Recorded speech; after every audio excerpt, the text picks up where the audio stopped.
Welcome back to dam explanation में आपका स्वागत है। आगे के एपिसोड यहाँ से स्टार्ट करते हैं। फिर मिस फैंगडाई कहती है मुझसे दूर रहो और तुम मेरा नाम जानते हो, तुम कौन हो, तुम कहाँ से आए हो। यह सुनते ही डुआन कहता है कि यह वास्तव में तुम्हारे लिए इतना महत्वपूर्ण है मुझे जानने के लिए। इससे महत्वपूर्ण यह है कि तुम्हारे बहते हुए खून को रोकना है। यदि यह खून नहीं रोका गया तो तुम मर जाओगी जल्दी। यह कहते ही डुआन उसके पास जाने लगता है। यह देखकर मिस फैंगडाई जोर से चिल्ला कहती है मेरे पास मत आना। इतना कहते ही कि वे बेहोश होकर जमीन पर गिरने लग जाती है और डुआन ये देखकर जल्दी से उसके पास आता है, उसे पकड़ लेता है और अपनी गोद में उठा लेता है। फिर वह कहता है तुम इतनी बेवकूफ कैसे हो सकती हो जब तुम्हें इतनी ज्यादा चोट लगी है, फिर भी तुम चोट की परवाह किए बिना तुम जानना चाहती हो कि मैं कौन हूँ। फिर हमें किसी व्यक्ति का घर दिखाई दिया जाता है और वह व्यक्ति उस घर में दो लड़कियों को हंटर से मार रहा होता है और कह रहा होता है कि मुझे तुम्हारी रोने की आवाज सुनने दो। और वह लड़कियां रोती हुई कहती यंग मास्टर मुझे माफ कर दीजिए, मैं इसे और सहन नहीं कर सकती हूँ। यह सुनते ही वह व्यक्ति कहता तुम कितनी सुंदर लड़कियां हैं जो रो रही है, मुझे इससे बहुत संतुष्ट महसूस होती है और तुम्हारे लिए ये बेहतर होगा कि तुम दोबारा से चिल्लाना शुरू कर दो। यह कहते ही वे एक बार और जोर से हंटर मारता और उस लड़की की आखिरी चीख निकलती है और वह लड़की मर जाती है। फिर वह व्यक्ति अपने हंटर को फेंकते हुए कहता है यह हंटर टूट गया है और इन लड़कियों को ऐसी जगह पर फेंको जहाँ पर इन दोनों लड़कियों को कोई नहीं खोज पाए। यह सुनते ही बटलर कहता है यस यंग मास्टर। और मिस्ट्रेस लिन के बारे में क्या। यह सुनते ही उसके घर में से बहुत जोर से आवाज आती है और अपने सिर पे हाथ रखते हुए कहता उन कमीनों का झुंड है। यह कहने के बाद वह अपने बटलर का गला पकड़ता और कहता है तुम उन व्यक्ति में से एक भी वापस नहीं ला सकते थे, तुम लोगों ने वास्तव में मुझे बहुत ज्यादा निराश किया है और जो मैं चाहता हूँ वह मुझसे कोई वापस नहीं ले सकता, लिन क्यून सहित। फिर हमें मिस सू के अपार्टमेंट सभा सुनाई देती है। मिस सू कहती है डुआन। फिर डुआन कहता है मिस सू मेरी मदद करिए और मिस सू बहुत ज्यादा हैरान थी कि डुआन एक लड़की को घर पर लाया है। फिर डुआन कहता है ये लड़की बहुत ज्यादा घायल है, कुछ पट्टियां लाइए और मैं इसका इलाज करता हूँ। यह कहती ही फैंगडाई को बिस्तर पलटाता है और उसको कंबल उड़ाने लग जाता है। इतने में ही वह जांघ पर कुछ निशान देख लेता है और कहता है ये तो रोज पॉइजन है और यदि कोई इस जहर की चपेट में आ जाए तो वह अपनी क्षमता खो देता है और अगर इसे 7 दिनों में एंटीडोट नहीं मिला तो उसका शरीर धीमे धीमे सड़ जाएगा और अभी की सिचुएशन देखकर वह उस सिचुएशन में नहीं जा सकती है और वहाँ पर कोई रास्ता नहीं है। फिर मिस सू मुस्कुराते हुए अंदर आती है और कहती है डुआन मैं तुम्हारे लिए कुछ गर्म पानी लाई हूँ। यह कहते ही वह अचानक से दीवार के पीछे छुप जाती है और उसकी आंखों को देखकर ऐसा लग रहा था जैसे उसने कुछ ऐसा देखा है जिसे वो देखना नहीं चाहती थी और डुआन उसकी जांघों से जहर चूस कर निकाल रहा होता है और साथ ही मिस फैंगडाई अजीब सी आवाज निकाल रही होती है जिसे सुनकर मिस सू बहुत ज्यादा दुखी हो जाती है और दीवार के पीछे खड़ी रह जाती है और आवाज सुन रही होती है। फिर मिस फैंगडाई धीमे धीमे अपनी आंखें खोलती है और बिस्तर से उठते ही अपने सर पे हाथ रख कर कहती है यह कौन सी जगह है। यह कहते ही वे अपने पैरों के बीच में खून पड़ा हुआ देखती है। फिर डुआन मिस सू से कहता है बात यह है कि मैं तुमसे छुपाना नहीं चाहता था। यह सुनते ही मिस सू कहती है मैं जानती हूँ और मैं तुम पे बिलीव करती हूँ। यह सुनते ही डुआन बहुत ज्यादा खुश हो जाता है और कहता है thank you miss Su, thank you. फिर मिस फैंगडाई गेट खोलकर अंदर आती है। यह देखकर डुआन कहता है मैंने सोचा नहीं थी कि तुम इतनी जल्दी रिकवर हो जाओगी और क्या यह कपड़े तुम पर फिट बैठे। इतना कहता ही है कि मिस फैंगडाई उसे बहुत जोर से स्पीड में किक मारती है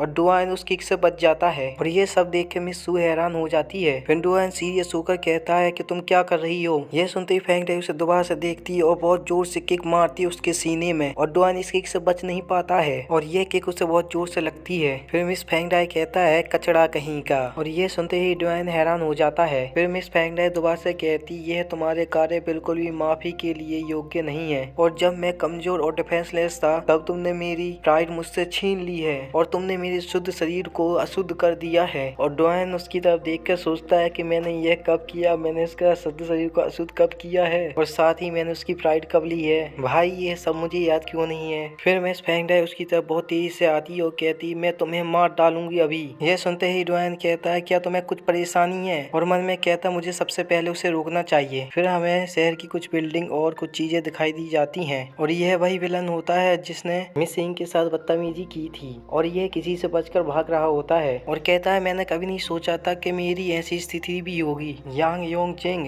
अब ऐसी हालत हो गई है तो आपके लिए कमीशन पर्याप्त नहीं है। और वह याद करता जब उनसे वह डील कर रहा होता है और फिर वह ओल्ड मैन कहता है यह आपका आधा कमीशन और जब आप अपना काम पूरा कर लेंगे तो आपको दुगना अमाउंट मिल जाएगा। यह सुनते यांग योंग चेंग कहता है यह मेरे लिए बहुत सरल है, आप सिर्फ पीछे बैठकर देखिए और मैं उनके ऊपर कहर बरसाता हूँ। फिर ओल्ड मैन कहता है ठीक है मैं आपकी रिपोर्ट का इंतजार करूंगा। फिर वह डुआन को याद करते हुए कहता है मैंने कभी नहीं सोचा था कोई ऐसा व्यक्ति बाहर आएगा और अब मैंने अपने आप को बहुत ज्यादा शर्मिंदा कर लिया है। फिर दो व्यक्ति ऊपर से खड़े होकर कहते हैं आखिरकार मैंने तुम्हें खोज ही लिया है। और यांग योंग जिंग उन्हें देख के हैरान हो जाता है। फिर उन दोनों में से एक व्यक्ति कहता है नंबर 1347 तुम कहाँ जा रहे हो। फिर वह व्यक्ति डरावनी सी मुस्कान देकर कहता है यू आर डेड नाउ। फिर मिस सू के अपार्टमेंट वापस आती है और मिस फेंग डाई कहती है मुझे वास्तव में माफ कर दीजिए, मैंने स्थितियों को समझा नहीं और आप दोनों को बहुत ज्यादा परेशान किया है। फिर हमें डुआन दिखाई दिया जाता है जिसकी बहुत ज्यादा खराब हालत हुई होती है। फिर वह कहता है अब आप समझ गई हो ना। फिर मिस फेंग डाई कहती है तो तुमने अपने बल का प्रयोग क्यों किया मुझे रोकने के लिए। फिर हमें घर की हालत दिखाई दी जाती है जहाँ पर सब कुछ टूटा फूटा हुआ होता है। फिर मिस सू कहती है यह मैं ही था जिसने तुम्हारी कपड़े बदलने में मदद की थी और डुआन ने कल रात आपके शरीर से पॉइजन वापस निकाला था और आपने जो कुछ भी अभी बताया है डुआन ने ऐसा कुछ भी नहीं किया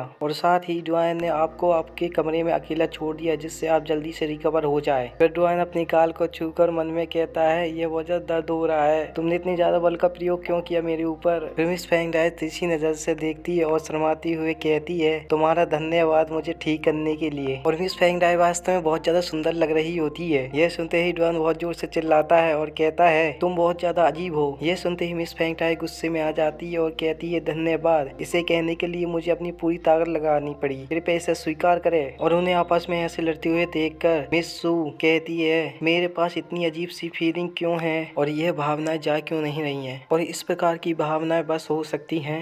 मेरे प्यारे दोस्तों आज का एपिसोड यहीं पर खत्म होता है। नेक्स्ट एपिसोड देखने के लिए चैनल को सब्सक्राइब करें, लाइक करें, कमेंट करें और शेयर करें और कमेंट में जरूर बताइए ये एपिसोड आपको कैसा लगा है। फिर मिलते हैं दोस्तों नेक्स्ट एपिसोड में। और साथ ही आप सभी अगर गेम खेलना पसंद करते हैं तो क्लाइमेट प्लेयर को सर्च करें और वहां पर जाकर ज्वाइन कर ले और साथ ही गेम की ID भी कमेंट में सेंड कर दे। फिर मिलते हैं दोस्तों नेक्स्ट एपिसोड में।